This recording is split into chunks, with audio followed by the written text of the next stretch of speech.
동방 박사들이 떠난 후에 오늘 본문에 보면 이제 주의 사자가 요셉에게 꿈에 나타나 경고하는 장면이 기록되어져 있습니다. 요셉은 그 주의 사자의 경고에 주저하지 않고 그 말씀에 순종하여서 오늘 애굽으로 피신하게 됩니다. 이 즉각적인 요셉의 순종으로 인해서 아기 예수가 헤롯의 칼날에서부터 지켜지는 그 통로가 되는 것을 오늘 말씀을 통해 보게 됩니다. 특별히 오늘 마태 이 복음을 쓰고 있는 저자 마태는 이 말씀이 구약의 예언의 성취라는 것으로 보고 있습니다. 오늘 15절에 나오는 것처럼 헤롯이 죽기까지 거기 있었으니 이는 주께서 선지자를 통하여 말씀하신 바 애굽으로부터 내 아들을 불렀다 함을 이루려 하심이라. 호세아서 11장 1절에 나와 있는 그런 말씀입니다. 이처럼 예수님의 애굽의 피신 그리고 다시 애굽에서 돌아오는 이 귀환의 사건, 이 사건은 이 출애굽 사건, 이스라엘의 출애굽 사건을 연상시키고 있습니다. 예수님의 이 땅에서의 탄생은 하나님의 말씀의 성취이고 또 구약의 이 출애굽 역사를 완성하는 모습을 보여주고 있는 것을 우리가 말씀을 통해 우리 함께 볼 수 있습니다.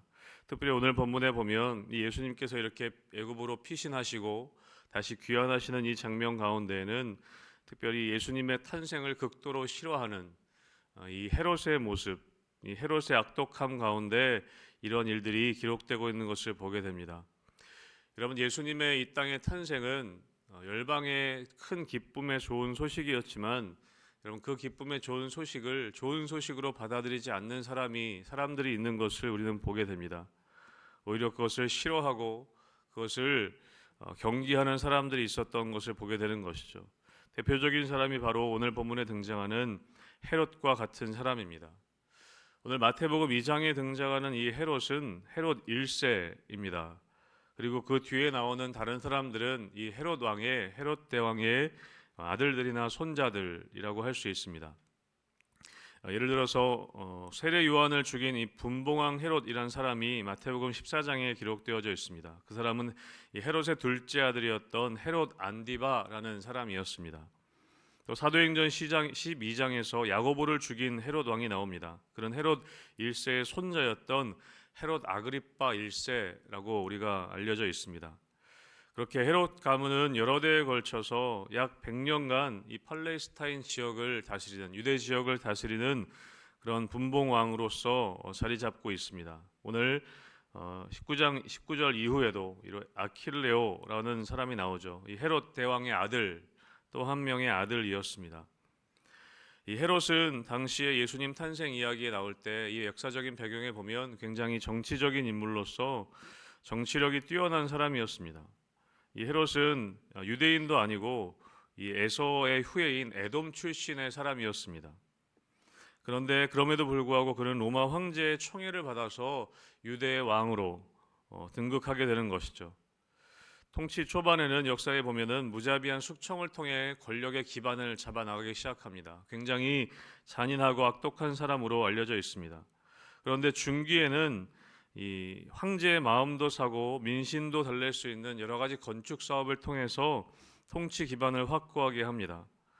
또 그런데 통치 말년에는 굉장히 심각한 피해망상증에 사로잡혀서 자신의 권력을 유지하기 위해 아내도 죽이고 심지어 아들까지도 죽이는 일을 벌이게 됩니다.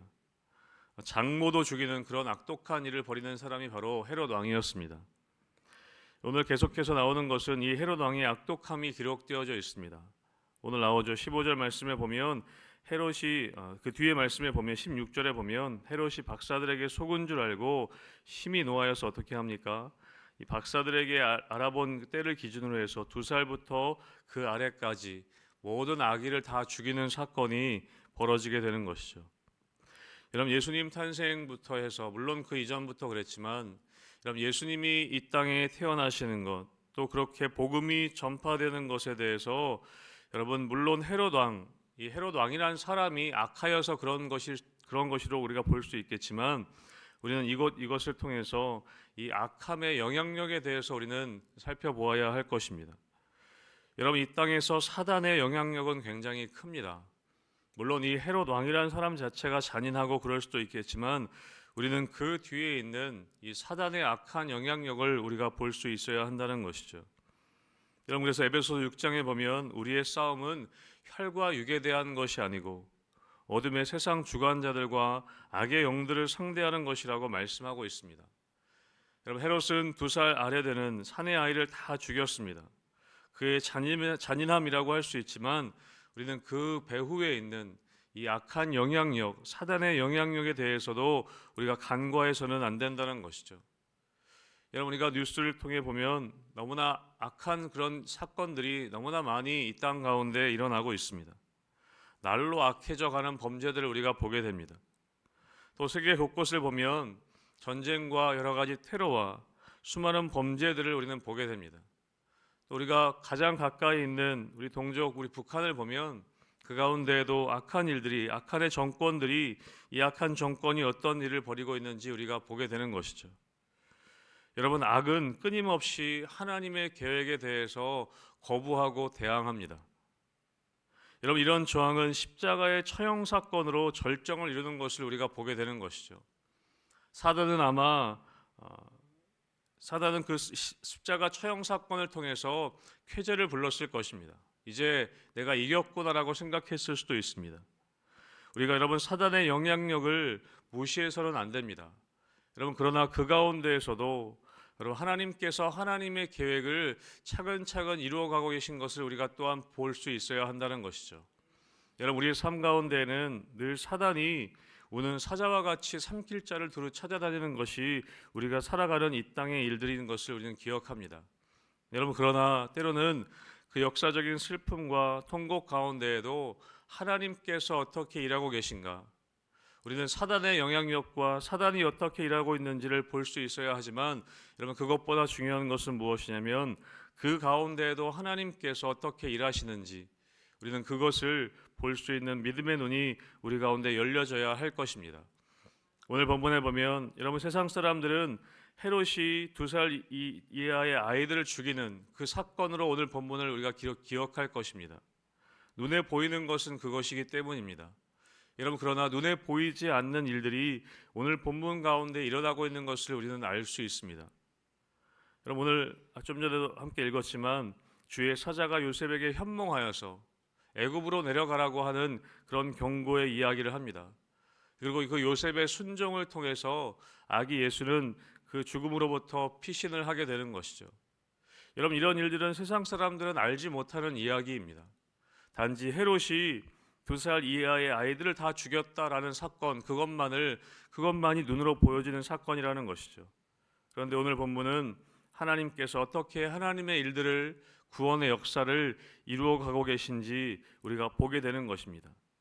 그래서 오늘 말씀에 보면 애굽으로 내려가는 이 요셉의 사건을 오늘 15절에 보면 어떻게 해석하고 있냐면, 이는 주께서 선지자를 통하여 말씀하신 것을 이루려 함이니라. 애굽으로부터 내 아들을 불렀다 하는 그 호세아 선지자의 예언을 이루려고 하신다는 것을 말씀하고 있습니다.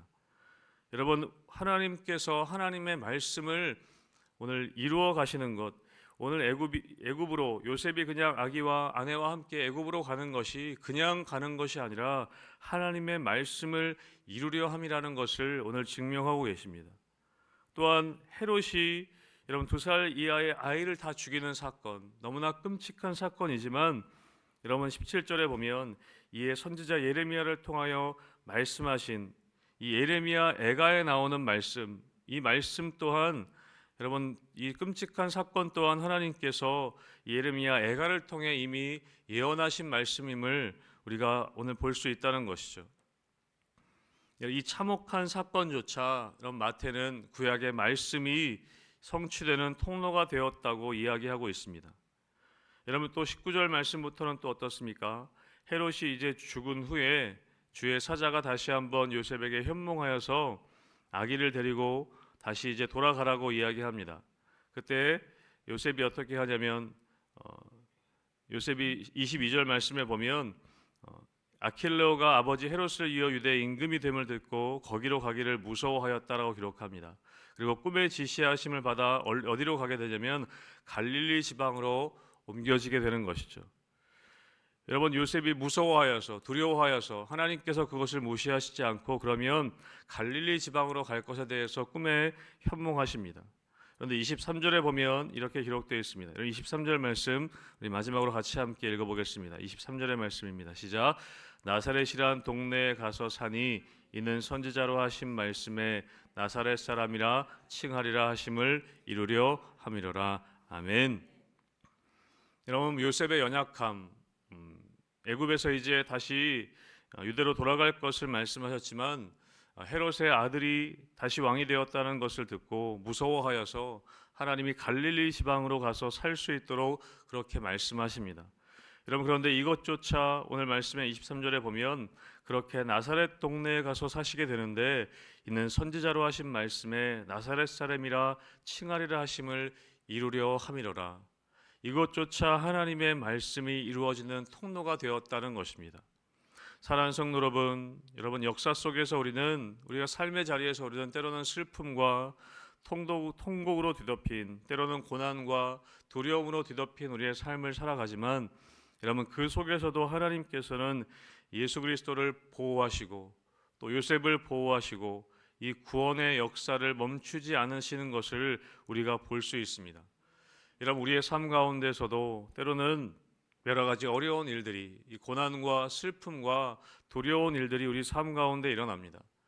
세상 사람들은 눈에 보이는 일들만 보게 되지만 여러분, 그 가운데도 하나님께서는 우리를 보호하시고 우리의 삶을 구원의 길로 인도하신다는 것을 우리는 기억해야 한다는 것입니다. 여러분, 오늘 등장하는 모든 역사적인 이 사건은 어떻게 마태로부터 해석되어지고 있냐면 하나님의 말씀을 이루려 함이니라. 애굽으로 내려간 것도, 또 헤롯의 이 끔찍스러운 일들도, 또 요셉이 다시 아기 예수와 함께 갈릴리 나사렛 지역에 가서 살게 된 것조차도 다 하나님의 말씀을 이루려 함이로라 라고 기록하고 있다는 것이죠. 사랑하는 성도 여러분, 우리의 삶 가운데 하나님의 말씀이 이루어지는 것을 여러분 보게 되시기를 주님의 이름으로 축복합니다. 우리 삶 가운데 때로는 우리의 계획대로 되지 않고 우리의 계획이 이루어지지 않는 것처럼 보이고 때로는 이해할 수 없는 슬픔들이 일어나고 때로는 정말 어려운 일들이 우리 삶 가운데 이 나사렛에서 살게 되는 두려운 일들이, 여러분, 나사렛이란 동네는 여러분 아는 것처럼 멸시받는 동네였습니다. 사람들에게 인정받지 못하는 그런 아주 초라한 동네였죠. 여러분, 그런 일들이 우리 삶 가운데 일어날 때에도 하나님께서는 우리에게 말씀하시는 것입니다. 두려워하지 말아라. 우리가 하나님 말씀만 순종하여서 하나님 말씀에 따라 우리가 믿음으로 나아가기만 한다면 여러분, 우리를 통해 하나님께서는 반드시 하나님의 꿈을 또 하나님의 구원의 계획을 이루어 가신다는 것을 우리에게 오늘 말씀해 주고 계신다는 것이죠. 여러분, 중요한 것은 무엇이냐? 여러분, 헤롯을 두려워만 하고 있는 것이 아니라 여러분, 하나님의 인도하심과 하나님의 보호하심을 신뢰하여서 우리가 하나님의 말씀에 순종해 나가는 그 태도가 우리 삶 가운데 가장 중요하다는 것입니다. 사랑하는 성도 여러분, 올 한 해 살아가실 때 우리의 삶에 수많은 일들이 일어날지라도 우리를 보호하시고 또 우리를 인도하시는 그 하나님을 신뢰하면서 그 하나님의 말씀을 우리가 신뢰하며 우리가 순종해 나아갈 때 여러분의 삶을 통해 또 우리 교회를 통해 하나님의 놀라운 계획들 또 하나님의 놀라운 꿈이 이루어져 가는 것을 올 한 해 우리가 경험하게 되시기를 주님의 이름으로 축복합니다. 아멘. 함께